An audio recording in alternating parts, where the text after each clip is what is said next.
মানুষ মানুষের জন্যে,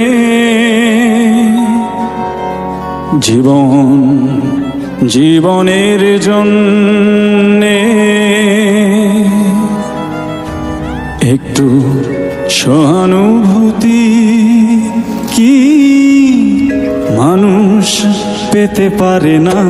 ও বন্ধু, মানুষ মানুষের জন্যে, জীবন জীবনের জন্যে, একটু সহানুভূতি কি মানুষ পেতে পারে না?